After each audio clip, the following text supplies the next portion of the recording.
Hi there. Welcome back, or I don't know, whatever. Good evening.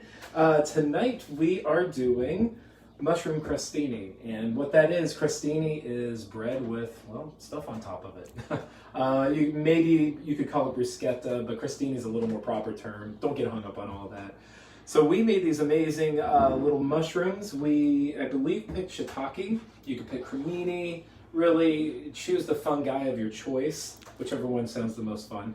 Put them in a pan, and you want a big pan, like this. The reason is you don't want the mushrooms to crowd because they'll basically just poach. Instead of getting like a little chewy and caramelized around the edges, which is what you really want. Spread them out, tear them into big pieces, don't chop them too fine. Get a little bit of olive oil in the pan to start, warm the pan. Once the olive oil gets warm, you throw in your mushrooms. Coat them evenly and kind of let them kick around in there and warm up. As you're going through that, then you're going to want to add some thinly sliced garlic. You can mince it if you want. We like it thinly sliced. Combine that together, kind of let that stew and kind of percolate a little bit. Then you put in a knob of butter and then the herbs, and we use fresh thyme. You could use probably rosemary would be really good in it. Even oregano would be nice. It's really your call. We like thyme with the mushrooms. Kind of let that all mingle together for a little while, and then as it starts to bubble a little bit, you're going to want to put a healthy squeeze of lemon juice. And we used a whole lemon, just give it a good squeeze separately, and then about 2 tablespoons of water, and let that reduce down so it creates almost a sauce. Nothing really thick, but you can just see it kind of combine and just gets almost the viscosity of good olive oil. And that's all there is to making the mushrooms. Then after you do the mushrooms, you put your bread, and we like a good crusty bread. Take your pick. Sourdough, wheat would be really good. This is a good hearty white bread with a good crust on it. Cut them thick. We threw them in the pan we used to help it sop up all those beautiful juices, a little extra olive oil, a little butter, and toast them evenly on each side. You want a little bit of that kind of char, like you put it in the toaster, but not burned, just a little bit crispy. All in all, it's 10 minutes and you're done. You've got really an amazing meal. Put a little nice finishing salt, some olive oil, and again some more herbs on the top, and you're good to go.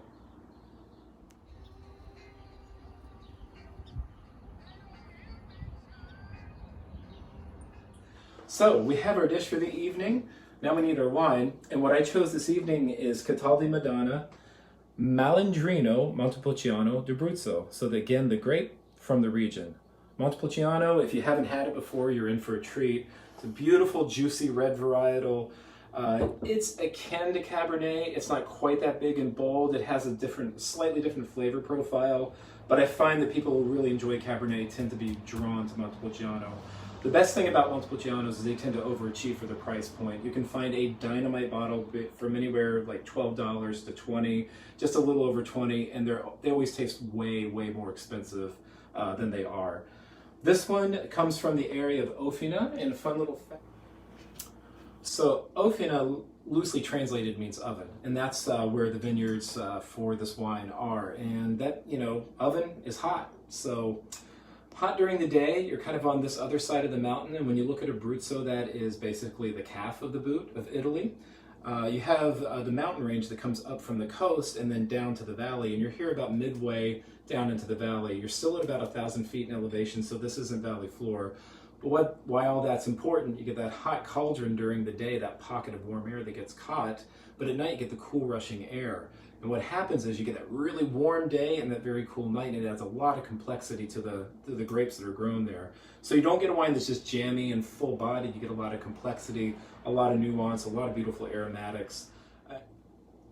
All right, so another fun fact about this wine, this is Malandrino, is basically like like means scamp or rebel. And if you were to get in trouble with your mom, she'd give you a little bop on the back of the head and like, Malandrino.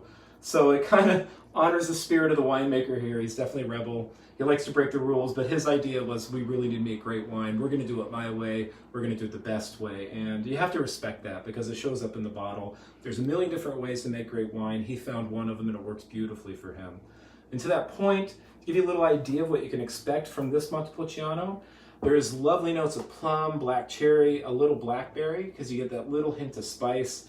Really lovely, voluptuous red fruit up front, but then it's balanced out. Remember the cool rushing wind I talked about at night? Gives it almost that kind of violet tannin to it. Not that it tastes like flowers or perfume, but it helps balance all that fruit. A good amount of acidity, but there's just so much going on there you hardly notice it. And the reason I mention that is when you put it with really unctuous, super savory, umami style foods, even something with a lot of soy or teriyaki, it's brilliant. Quite a flexible wine to pair food with. Red meat will work beautifully. Clearly mushrooms are a good call. Of course, pizza. Pasta with red sauce. It handles spice very well, so if you like spicy dishes, this is a good call. You could even do poultry with it. Chicken. Roasted chicken would be good. I always say fried. Fried is going to be brilliant with it.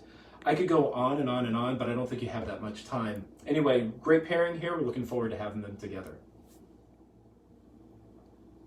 So I've done a few of these videos, and like a bonehead, I've forgotten one important thing. I've actually had a ton of people reach out and say, hey, this is really great. Where do I get the wine? And my suggestion would be, I don't know. People are all over the country. It's really hard to keep track of all the stores that carry the wines I mentioned. But what I can highly recommend is you see the wines in the video. You've got the label, you've got the name. Take a screenshot. Ask them to order it for you if you don't see it on the shelves. Cheers. All right, so we know what we're eating, and we know what we're drinking. What are we going to listen to? Oh, good call. Charles Bradley, the Screaming Eagle of Soul. I didn't nickname him that, other people did. Unfortunately gone way too soon. An amazing voice. If you're a fan of soul or James Brown, there's a lot of that nuance to it, but he certainly has his own personality. It is not a rip-off or a rehash of any of that. This is an incredible album. I say it a lot from beginning to end, but that's kind of my rule for vinyl. If I don't like almost every song on there, I don't buy it. Although I still have a problem. I have way too many albums, but that's a whole other story. Probably the most remarkable song on there, and again, they're all good. There's a cover of Black Sabbath's Changes on here. It's moving, it's incredible, and it does such a great job with that song. You'll love it. It should be a perfect match for what we're having tonight. Buy it, stream it, whatever. You're going to love this. Thanks for watching. See you next time.